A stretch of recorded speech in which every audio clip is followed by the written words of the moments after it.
nëse thot Sheikhul Islam rahimahullah, është dëmi kur njeriu urdhëron për diçka, ose ndalon, dëmi është më i madh se dobia. Dija, thot Sheikhul Islami, nuk është kjo çështje me të cilin ti e urdhëruar për Allahu subhanahu wa taala me fol këtu edhe me ndërhy. Do të thonë, nëse është dëmi më i madh.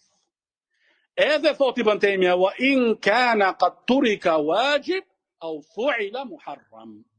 Edhe nëse është vepruar ndonjë haram ose është braktis ndonjë obligim.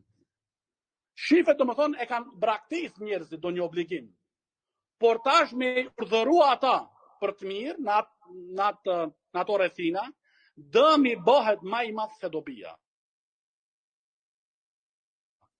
Këtu do më Islami rahimahullah, nuk është një çështje që i e urdhëruar, do më thonë, për Allahu Teala, që ti këtu do më thonë me ndërhy. Dhe thotë Sheikhul Islami.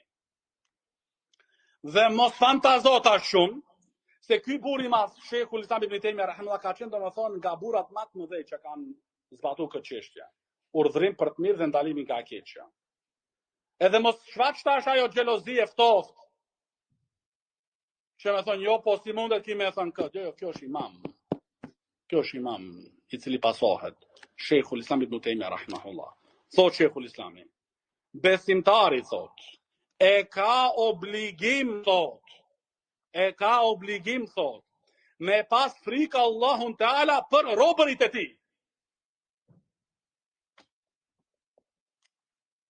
Ato që dalin kundër pushtetarët, temek se kanë xhelozi për sheriatin.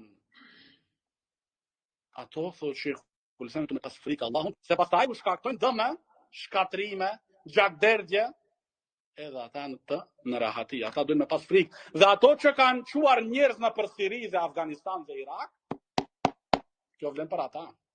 Kjo pjesë e bukur të Sheikhul Islamit këtu. Me pas frikë Allahun për robërit Allahun subhanahu wa taala.